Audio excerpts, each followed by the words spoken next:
하나님의 말씀, 신약성경 데살로니가 전서 4장 1절부터 8절까지의 말씀입니다.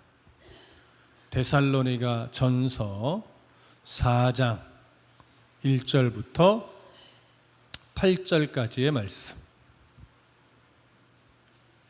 저와 함께 교독하겠습니다. 제가 먼저 1절을 읽겠습니다. 그러므로 형제들아, 우리가 끝으로 주 예수 안에서 너희에게 구하고 권면하노니 너희가 마땅히 어떻게 행하며 하나님을 기쁘시게 할 수 있는지를 우리에게 배웠으니 곧 너희가 행하는 바라 더욱 많이 힘쓰라.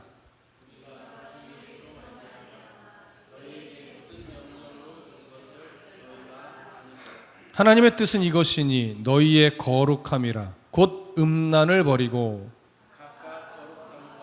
함으로 자기의 아내 대할 줄을 알고 하나님을 모르는 이방인과 같이 세욕을 따르지 말고 이 일에 분수를 넘어서 형제를 해하지 말라.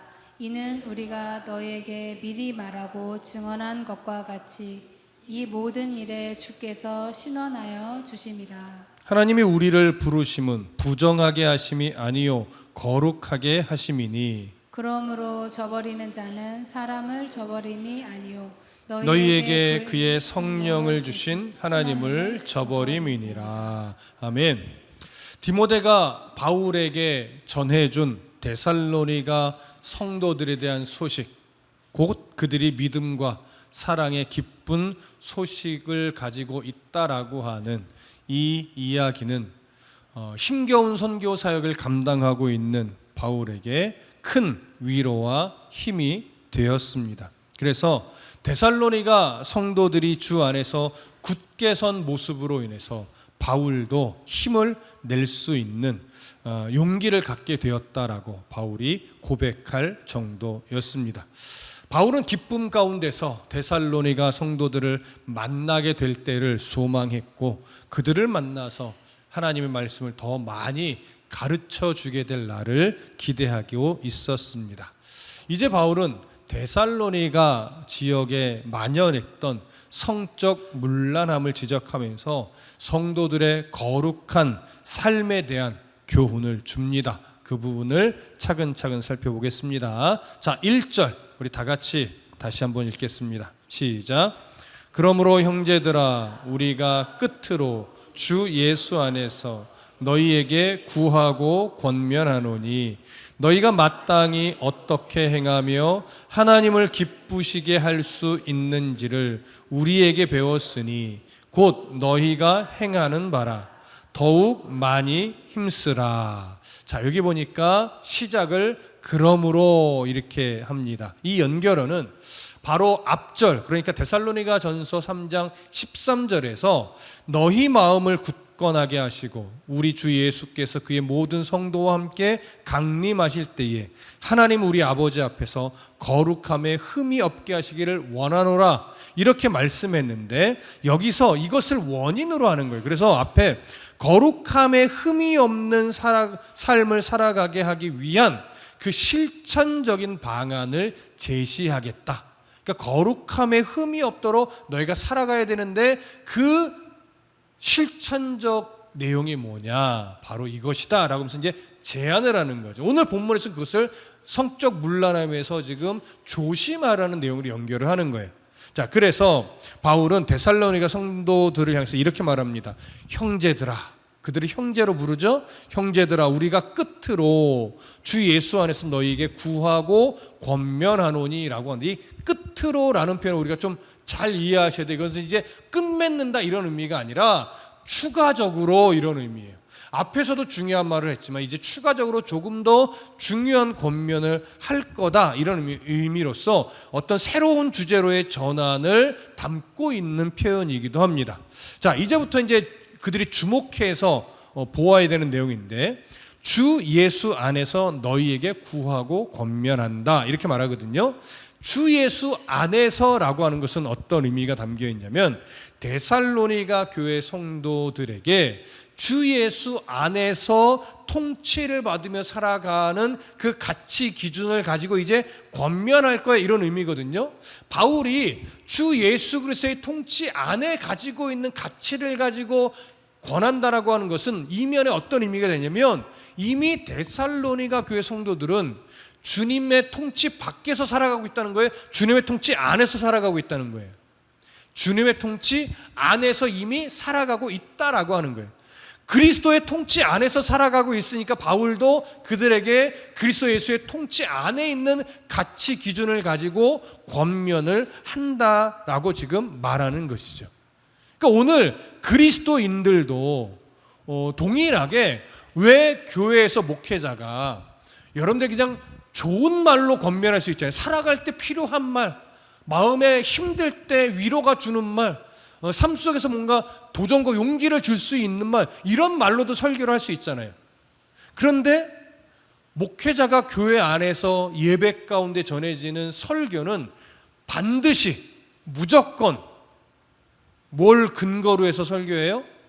성경을 근거로 해서 설교를 합니다. 이유가 뭐죠? 그리스도인은 세상 속에 발을 디디고 살지만, 세상의 법 테두리 안에 발을 디디고 살지만, 우리는 누구의 통치 아래서 살아가요? 하나님, 그리스도의 통치 안에서 살아가요. 하나님 나라의 가치를 더 우선으로 여기며 세상의 법을 준수하지만 하나님의 법 아래서 살아간단 말이에요. 그렇기 때문에 우리들에게 필요한 건 세상적인 위로나 세상적인 어떤 용기나 이것이 아니고, 오늘 하나님의 말씀이 우리에게 무엇을 요구하시는가, 이게 제일 중요한 거란 말이에요. 그러니까 이게 빠지면 굳이 교회 공동체 안에 모여서 예배할 이유가 없어요. 제가 참 친한 목사님들과 가끔 교제하며 이야기 나눌 때 항상 빠지지 않는 이야기가 뭐냐면, 우리가 왜 성경을 연구하고 하나님의 말씀을 전하는가? 우리는 하나님의 자녀이고 하나님의 통치 안에서 살아가기 때문인데, 자꾸 성경을 한 구절 읽어놓고 성경 밖에서 세상 연애 프로 이야기, 뉴스 이야기, 정치 이야기, 돈 버는 이야기, 상한 감정의 위로, 이런 류의 이야기를 강단에서 전한다면 굳이 교회에서 들을 필요 없다는 거예요. 이미 오은영 박사도 우리에게 큰 도전과 위로와 은혜를 주고 있고, 그다음 또 누구예요? 요즘 말 참 잘하시는 그 남자분, 누구요? 김창옥. 정말 기가 막히지 않습니까? 김창옥 같은 분들은요, 물론 김창옥은 기독교 가치관으로 말씀을 전하죠. 이렇게 말을 하죠. 그러니까 그 안에 하나님의 가치가 담겨 있긴 하지만, 사실 말의 재미와 위로와 도전과 용기를 따진다면요, 김창옥 씨가 웬만한 설교자보다 100배 나아요. 네. 그런데 그것이 구별되는 이유가 뭐예요?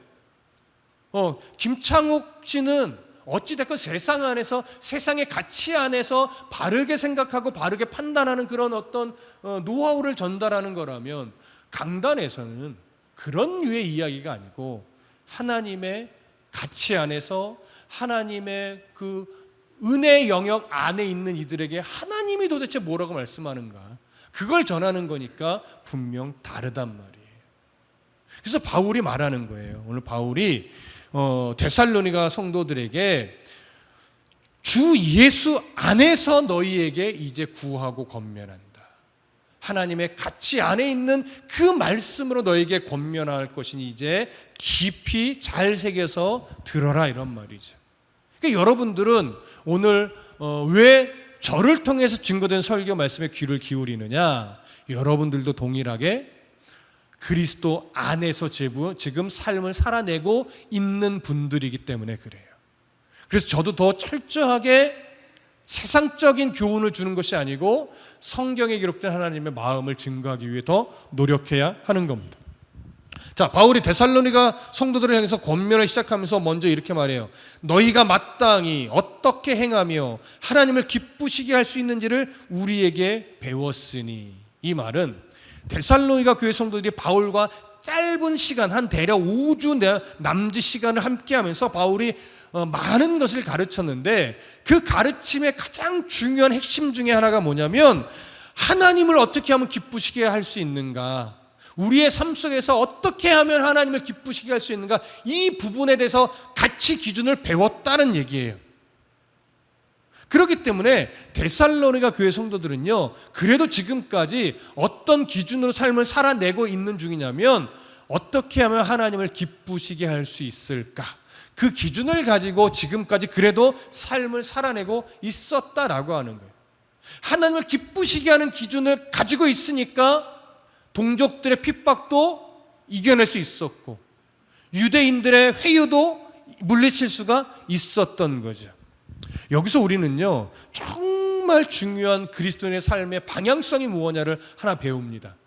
그리스도인들이 이 세상에서 살아가는 삶의 방향성은 뭐예요? 지금 이야기했듯이 하나님을 기쁘시게 하는 거예요. 웨스트민스터 신앙 고백서에서도 이 기준은 명확하게 제시되고 있습니다. 우리는, 그리스도인은 훌륭한 그리스도인이 되는 것이 사실은 우선의 목표가 아닙니다. 교회의 봉사를 최선을 다해서 감당해내는 것, 그것도 우선의 목표가 아닙니다. 예수를 믿어 내가 행복하게 되는 것, 그것도 우선의 목표가 아닙니다. 이런 것들은 다 차선으로 우리가 가질 수 있는 목표들이에요. 그러면 가장 우선의 목표는 뭐예요? 나의 예배가 하나님을 기쁘시게 하는 거예요. 나의 섬김과 봉사가 하나님을 기쁘시게 하는가, 나의 일상이 하나님을 기쁘시게 하는가, 이게 우선의 가치예요. 그렇게 하나님을 기쁘시게 하는 삶을 살아내는 과정 속에서 우리가 훌륭한 그리스도인도 되어야 하고, 그 과정 속에서 우리가 하나님 앞에서 섬심을 다해 봉사와 헌신도 하는 것이고, 내가 행복해지기도 하는 겁니다. 그렇기 때문에 우리의 삶의 가장 중요한 방향성은 하나님을 기쁘시게 함이죠. 예배를 빠지지 않고 열심히 드렸는데 하나님을 기쁘시게 하지 못하고 있다면, 시간을 쪼개서 봉사하고 헌신하고 섬기고 있는데 그 행위들이 전혀 하나님을 기쁘시게 하지 못하고 있다면, 매일 말씀을 묵상하며 하루를 보내고 있는데 나의 그러한 일상이 하나님을 기쁘시게 하지 못하고 있다면, 이는 참 슬픈 일이에요. 참으로 안타까운 일이에요. 그래서 우리는 말씀을 통해서 하나님을 기쁘시게 하는 것이 무엇인지 그 중심을 바르게 배워서 바르게 삶을 살아내야 합니다. 오전에도 말씀을 드렸듯이 하나님을 위해 무엇인가를 한다는 것이 때로는 오히려 하나님을 기쁘시게 못할 수도 있어요. 맹목적인 신앙은 안 된다고 말씀을 드렸죠. 하나님을 바르게 알아서 어떻게 하는 것이 하나님을 기쁘시게 하는 것일까의 그 기준을 명확하게 가지고 예배하고 봉사하고 말씀을 묵상하고 일상을 살아내는 것, 이 태도를 우리가 놓치지 말아야 합니다. 그래서 바울이 데살로니가 성도들에게 말합니다. 너희가 마땅히 어떻게 행하며 하나님을 기쁘시게 할 수 있는지를 우리에게 배웠으니 곧 너희가 행하는 바라 더욱 많이 힘쓰라. 요 후반부는 어떤 의미냐면, 데살로니가 성도들이 지금 그 말씀, 하나님을 어떻게 하면 기쁘시게 하실까에 대한 기준을 잘 배워서요, 지금도 그 기준으로 잘 살아내고 있다라고 하는 거예요. 잘 살아내고 있는데 그런 삶에 안주하지 말고 더 열심히 하나님을 기쁘시게 하는 것에 대한 기준을 계속해서 잊어버리지 않고 그 기준을 붙잡고 잘 살아내라는 거죠. 안주하지 말고. 바울은 그렇게 살고 있는 이들에게 왜 또 이 부분을 더 힘주어서 강조를 하느냐. 이들이요, 예수를 믿은 지 얼마 안 됐어요. 이들이 예수 믿기 전에는 어떤 가치 기준을 가지고 살았죠? 바로 이방인들의 가치, 이방인들의 가치를 가지고 사실은 평생을 살아왔단 말이에요. 그러다가 어느 순간 예수를 만나고 복음을 듣고 회심을 하면서 어떻게 살아가는 것이 정말 의미 있고 가치 있는 일인가를 깨닫게 됐고 인정하게 돼서 이제 하나님을 기쁘시게 한다라는 기준으로 삶을 살아내고 있지만, 잘 들으세요, 조금만 방심하면 언제든지 옛 습관이 고개를 탁 쳐들고 우리를 그 세상에서 살던 모습으로 끌고 간단 말이에요. 그건 시간 문제예요. 그래서 바울이 이렇게까지 강조하는 것은요, 방심하지 말라는 거예요. 조금만 방심하면 사람은 넘어지게 되어 있고, 조금만 방심하면 하나님을 기쁘시게 하기보다 내 만족과 유익을 위해 살아가는 것을 우선으로 하며 살아가는 것이 사람이라는 것을 지금 강조하는 거예요. 그래서 우리도 오늘 열심히 하나님의 말씀을 근거로 예배하며 봉사하며 일상을 살아내고 있지만, 우리는 이 교훈처럼 더 생각하고 더 그 가치 기준에서 떠나지 않으려고 노력하셔야 됩니다. 오늘 바울은요, 그 가치 기준에서 중요한 덕목 하나를 먼저 제시하는데, 자, 2절부터 6절을 다시 한번 읽겠습니다. 2절부터 6절. 자, 시작. 우리가 주 예수로 말미암아 너희에게 무슨 명령으로 준 것을 너희가 아느니라. 하나님의 뜻은 이것이니 너희의 거룩함이라 곧 음란을 버리고 각각 거룩함과 존귀함으로 자기의 아내 대할 줄을 알고 하나님을 모르는 이방인과 같이 세욕을 따르지 말고 이 일에 분수를 넘어서 형제를 해하지 말라. 이는 우리가 너희에게 미리 말하고 증언한 것과 같이 이 모든 일에 주께서 신원하여 주심이라. 자, 바울은 데살로니가 교회 성도들에게 그리스도의 권위로 가르쳤던 중요한 삶의 방향성을 한 번 더 언급하는데, 그 삶의 방향성은 이거였어요. 하나님의 뜻은 이것이니 너희의 뭐다? 거룩함이다. 거룩함을 지켜내는 것이 바로 하나님을 기쁘시게 하는 가장 중요한 덕목이라는 거예요. 거룩함. 그럼 여기에서 바울이 제시하는 거룩함은 뭘까요? 거룩하게 살기 위해 세상과 단절해서 그저 말씀만 붙잡고 살아가는 것, 이런 걸까요? 그렇지 않습니다. 이런 것들을 너무 강조하다 보니까 생겨난 것이 수도원주의 같은 거예요. 기도원주의.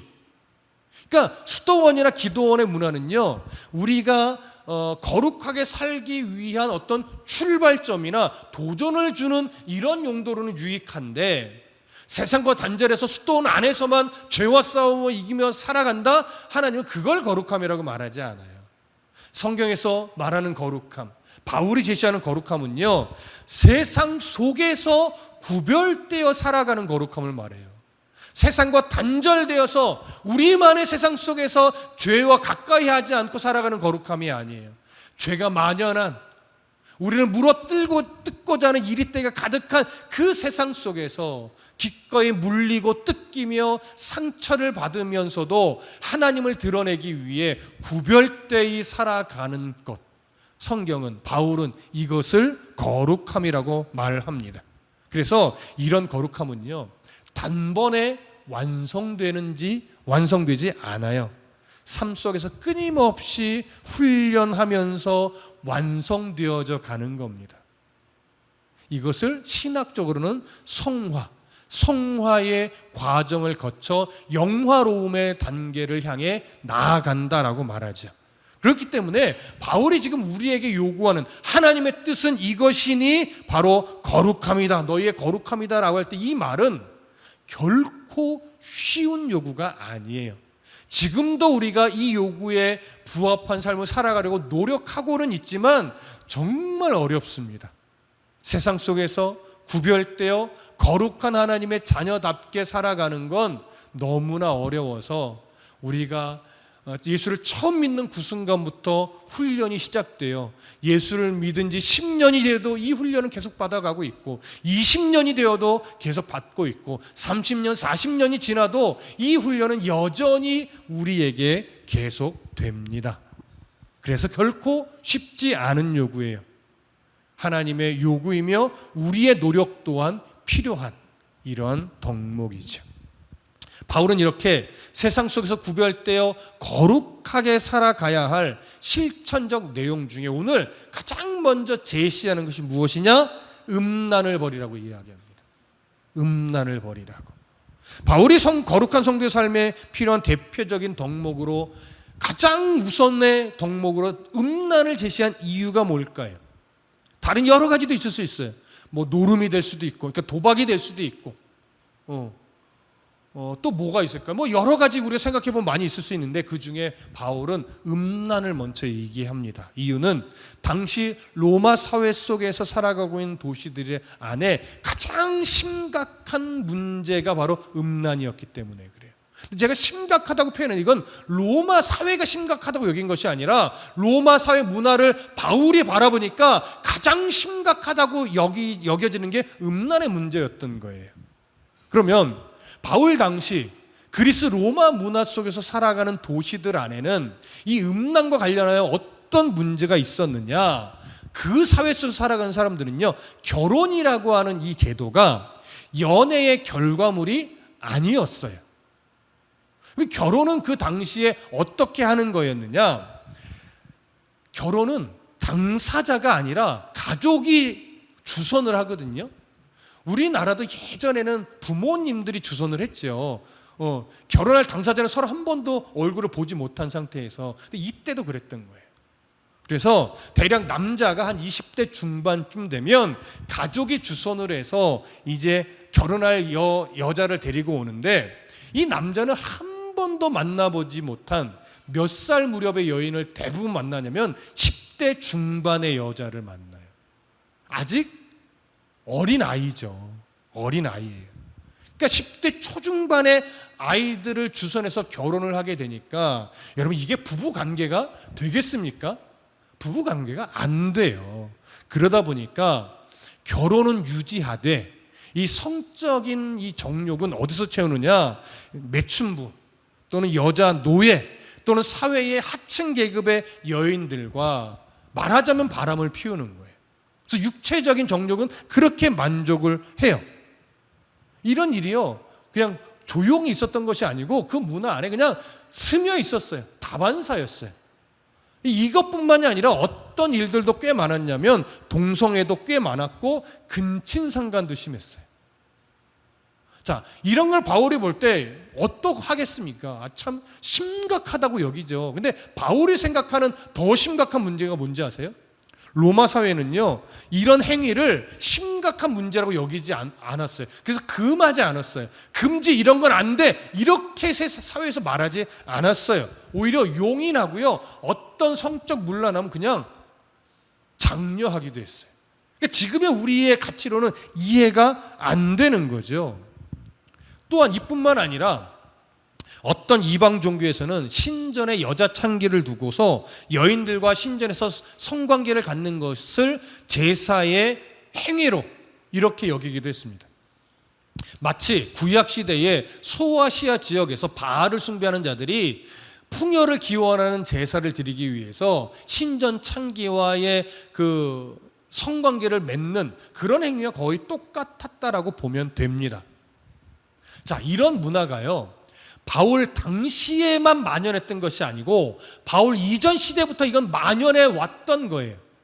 주전 한 4세기경에 헬라에서 가장 위대한 연설가이고 아덴에서 가장 존경받는 시민으로 인정받았던 데모스테네스라는 사람이 있었대요. 저도 준비하면서 알게 된 인물인데, 이 데모스테네스가 주전 4세기경에 무슨 말을 했냐면, 잘 들어보세요. 여러분, 기가 막히더라도 잘 들어보세요. 우리의 쾌락을 위해서 우리는 연인을 두었고, 하루하루 우리의 육체적 행복을 위해 첩을 두었으며, 그리고 우리의 합법적인 자녀들을 출산하고 우리의 가정에 대한 믿음직한 수호자의 역할을 위해 아내를 두었다. 여자들 너무 화나시죠? 이것이 주전 4세기경, 그러니까 BC 300년대의 위대한 연설가로 존경받던 인물이 한 말이에요. 얼마나 그 시대에 이런 가치관이 팽배했는지 아시겠죠? 근데 이 가치관이요, 중간에 식어진 것이 아니에요. 바울 시대까지, AD 1세기까지 이런 가치관이 그리스 로마 문화에 계속되어 왔다는 거예요. 식어지지 않고. 이게 심각한 거죠. 그래서 바울이 음란을 버리라고, 이것이 거룩한 삶의 출발점이 되어야 한다고 이렇게 강조하는 거예요. 그래서 바울이 뭐라고 말했느냐? 각각 거룩함과 존귀함으로 자기의 아내 대할 줄을 알라 이렇게 말하는 거예요. 근데 여기 자기의 아내라는 표현을 했잖아요. 이 아내라고 번역된 헬라어가 스큐오스인데요. 이 단어는 크게 두 가지로 번역이 가능해요. 하나는 아내, 하나는 몸. 그래서 이제 번역하는 자가 이걸 아내로 번역할 거냐, 몸으로 번역할 거냐, 이게 선택의 문제인데요. 이게 굉장히 아내의 의미로 번역을 해도 인정이 되고 몸이라는 의미로 번역이 해도 인정이 되는 거예요. 그래서 지금도 견해는 팽팽합니다. 한쪽으로 잘 안 기울어져요. 근데 개역개정 성경은 이걸 아내로 번역했죠. 그래서 아내라는 의미로 번역하면 어떤 의미가 되냐면, 지금 한글 성경대로 그대로 이해하면 어떤 의미가 되냐면, 성적인 부도덕함을 버리고 오직 아내에 대한 남편의 책임을 바르게 감당하는 것이 거룩하게 사는 것이며 아내를 존귀하게 대우하는 것이다, 이런 의미가 돼요. 이건 뭐 당연한 말이죠. 근데 몸으로 번역하면, 아내가 아니라 몸으로 번역하면 이렇게 됩니다. 자신의 몸을 바르게 통제하여 성적인 부도덕에 빠지지 않는 것이 곧 거룩함이며 자신의 몸을 존귀하게 여기는 것이다, 이런 의미가 돼요. 그러니까 이것도 맥락에 전혀 틀리지 않아요. 아내로 번역해도 맥락에 맞고 몸으로 번역해도 맥락에 맞다 보니까 학자들 중에는 굳이 선택하려고 하지 말고 이 두 가지 의미를 조화시켜서 이해를 하자, 이렇게 제시를 하는데 저는 거기에 동의가 더 됩니다. 그러면 이 두 가지 의미를 조화시키면 어떻게 되느냐? 자신의 몸을 통제하여 성적 부도덕에 빠지지 않고 아내를 향한 남편의 책임을 바르게 지키는 것이 거룩함이며 아내를 존귀하게 대하는 것이다, 이렇게 의미가 되는 거예요. 우리는 이 두 가지 조화를 시킨 의미로 이해해서 보려고 합니다. 무슨 말씀 이해되시죠? 자, 이제 바울은 성적 부도덕을 이렇게 지적하면서 말합니다. 하나님을 모르는 이방인과 같이 세욕을 따르지 말라. 왜 하나님을 모르는 이방인과 같이라는 표현을 하느냐? 이방인들은 하나님의 가치를 모르기 때문에 그들은 자신의 욕망이 우선이 되는 삶을 살 수밖에 없다는 거예요. 하나님을 모르니까. 그런데 너희들은 하나님을 안다 모른다? 안다는 거죠. 데살로니가 교회 성도들은 너희들은 하나님을 아는 자고 예수를 믿은 자고 이미 그리스도 안에서 살아가는 자들이니까 하나님을 모르는 이방인들처럼 세욕을 따르는 삶을 살아가면 이제는 안 된다라고 하는 거예요. 성적 부도덕에 지배되지 말라는 거죠. 그래서 성적 부도덕을 지적하면서 그러지 말라라고 강조하면서 어떤 예를 또 하나 들어주느냐? 이 일에 분수를 넘어서 형제를 해하지 말아야 한다라고 제시를 해요. 이 일에 분수를 넘지 말래요. 분수를 넘지 말라는 것은 어떤 의미냐면 금지되어 있는 선을 넘어가지 말라는 거예요. 여러분, 금지되어 있는 선이 뭘까요? 기본적으로는 타인의 아내를 범하는 거예요. 타인의 아내를 절대 범해서는 안 되죠. 그건 금지된 선이에요. 그런데 만일 그 금지된 선을 넘어서 타인의 아내를 범한다면 이건 단순하게 그 여인을 욕보이는 차원에서 끝나는 것이 아니라 그 여인의 남편을 해하는 것과 똑같다라고 지금 바울이 이야기를 하는 거예요. 무슨 말씀이 이해되시죠? 근데 바울은 여기서 어떤 강조점을 더 힘줘서 말하는 거냐면, 그러하니 교회 공동체 안에서는 절대 이런 일이 있으면 된다 안 된다? 안 된다. 여러분, 참 슬프지만 어떤 이야기를 가끔 듣냐면, 아유 목사님, 우리 교회 그 집사가 그 뭐 집사님의 아내와 바람이 나가지고 교회가 아주 시끄러웠어, 이런 소리 들리면 안 되잖아요. 근데 종종 들려요. 아이고 그 목사 알지? 그 집사 아내랑 바람 나가지고 교회가 풍지박산 났어.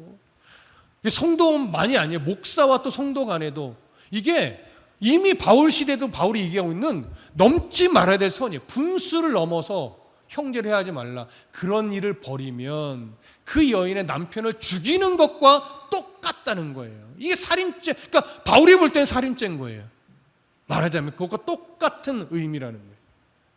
이렇게 지금 성적인 부도덕함이 이런 범죄까지 나아갈 수 있음을 바울이 강조합니다. 그래서 바울이 이 문제를 가볍게 여기지 말고 철저하게 다뤄야 함을 강조하기 위해서 이는 우리가 너희에게 미리 말하고 증언한 것과 같이 이 모든 일에 주께서 신원하여 주심이라. 무슨 말이냐면요, 바울이 이 부분을 미리 일찌감치 가르쳤는데 하나님은 이런 문제만큼은 가볍게 여기지 않는다. 그래서 반드시 이런 문제에 대해서는 심판하시는 분이다, 이걸 강조하는 거예요. 여러분, 이런 성적 부도덕함, 넘지 말아야 될 선을 넘어간 성적 부도덕함에 대해서 하나님이 심판하시는 그 대표적인 예가 누구일까요? 바로 다윗이에요. 다윗이 충신 우리아의 아내 이 밧세바에게 마음을 뺏겼죠.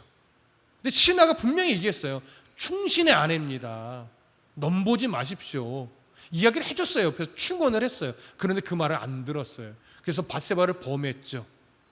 근데 덜컥 뭐가 생긴 거예요? 애가 생긴 거예요. 그래서 이것을 숨기려고 우리아를 어떻게 했습니까? 충신을 전쟁터로 계속 내보내서 가장 앞에 세우게 해서 거기서 죽음을 맞이하게 계속 놔두라는 거예요. 혼자 싸우게 하라는 거죠. 사주했어요. 그래서 결국 죽었어요. 하나님이 이 문제를 그냥 넘어가지 않습니다. 나단 선지자를 보내서 엄하게 책망을 했고 다윗도 인정하고 눈물로 회개를 합니다. 하지만 하나님이요, 회개로 그냥 넘어가지 않으셨어요. 하나님 징계하셨죠. 어떻게?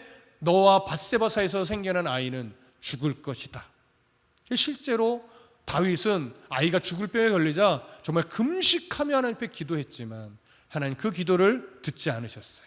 아이를 결국 죽게 했습니다.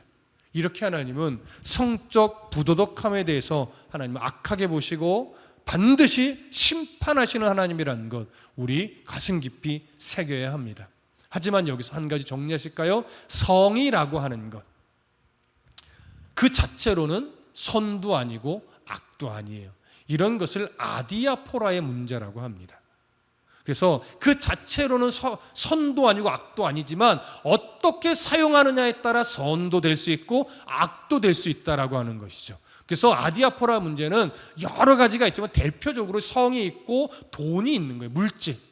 어떻게 쓰느냐에 따라. 그래서 오늘 하나님이 인정하시는 아름다운 성은 뭡니까?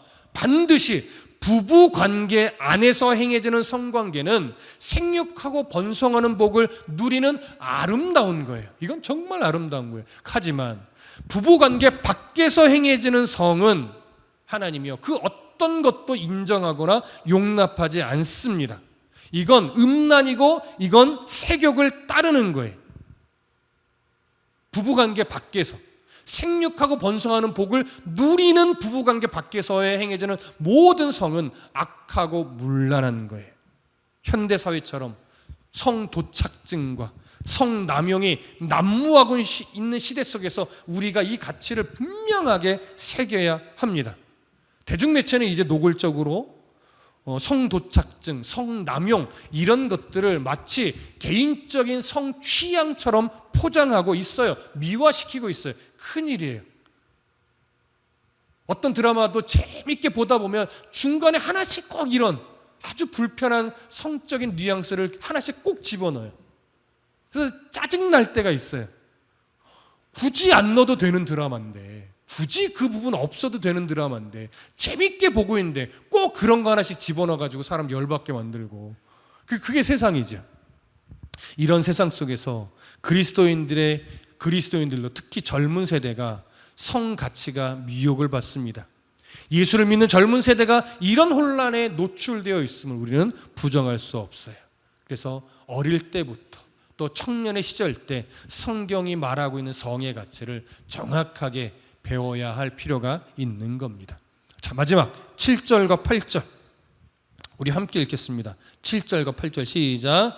하나님이 우리를 부르심은 부정하게 하심이 아니요 거룩하게 하심이니 그러므로 저버리는 자는 사람을 저버림이 아니요 너희에게 그의 성령을 주신 하나님을 저버림이니라. 자, 이 구절은 이제 성적 부도덕에 대한 결론 파트입니다. 하나님이 우리를 자녀로 부르신 이유는 분명합니다. 이방인의 가치처럼 성적인 부정함을 마음껏 누려라 이런 차원에서 부르신 것이 절대 아니라 하나님의 그 거룩하심 영역 안으로의 부르심이에요. 그러니까 세상 속에서 하나님의 거룩한 가치관을 가지고 구별되어 살아가도록 하기 위해 우리를 부르셨다는 거죠. 그렇기 때문에 우리는 하나님이 우리를 그렇게 부르셨기 때문에 성령께서요, 세상 속에서 살아가는 우리들의 마음 가운데 그건 옳지 않아, 이건 하나님이 기뻐하는 것이 아니야, 이런 마음들을요 사실 끊임없이 줘요. 일상의 아주 다양한 영역에서 하나님이 기뻐하는 것, 그리고 하나님 기뻐하지 않는 것에 대한 마음들을요 주신단 말이에요.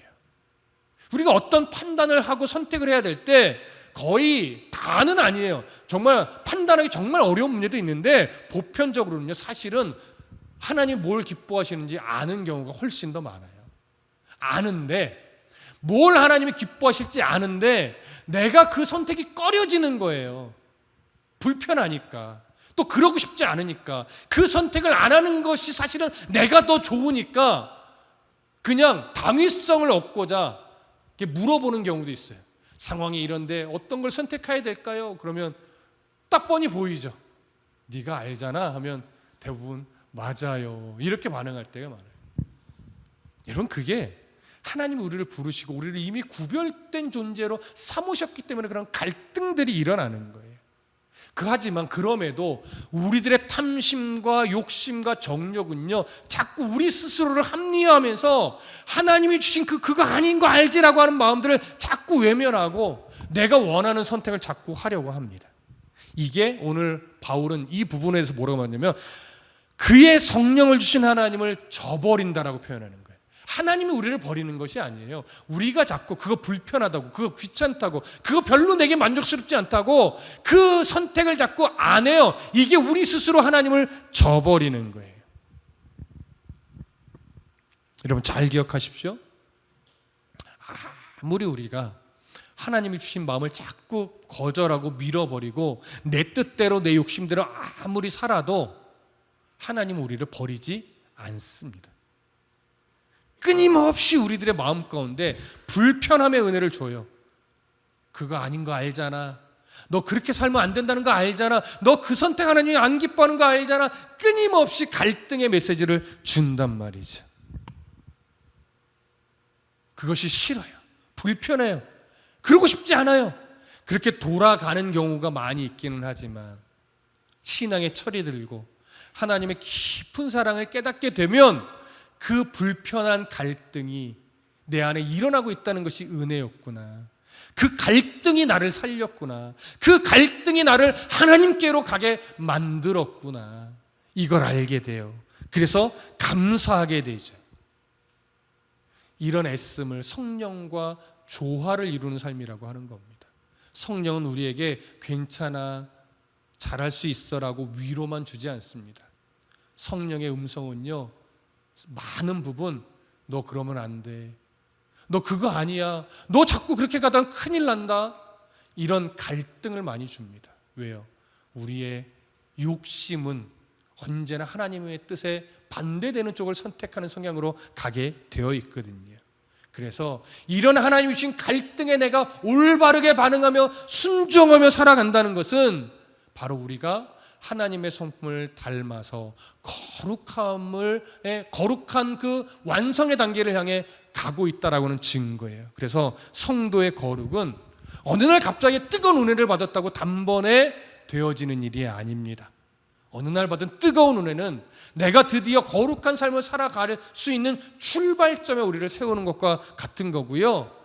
그 출발점에 서서 하나님이 주신 은혜를 따라 우리는 열심히 혼탁한 세상 속에서 하나님이 무엇을 기뻐하는가 가치를 배우면서 하나 둘씩 내 안에 울리시는 성령의 음성에 바르게 반응하며 부단히도 넘어지겠고 부단히도 찢기겠고 부단히도 가슴 아픈 일들이 많이 생겨나겠지만 그 속에서 하나님의 마음을 찾으며 그 속에서 하나님의 은혜를 따라 계속 거룩하게 되어져 가는 모습으로 바뀌어지게 돼요.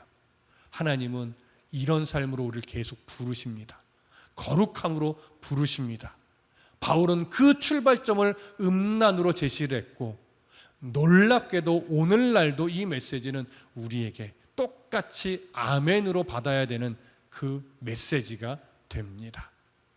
수천 년 전의 메시지가 오늘날에도 이질감 없이 받아지는 것이 참 안타까운 모습이긴 하나 그것이 사탄의 영향력이기 때문에 그렇습니다. 그러니 여러분 음란뿐만이 아니라 거룩한 삶을 살아내기 위해 우리 속 안에서 일어나는 성령이 주시는 수많은 불편함의 은혜, 갈등의 은혜 이런 것들을 잘 받아내서 거룩한 백성으로서의 삶을 살아내 주시기를 간절히 소망하고 축복합니다.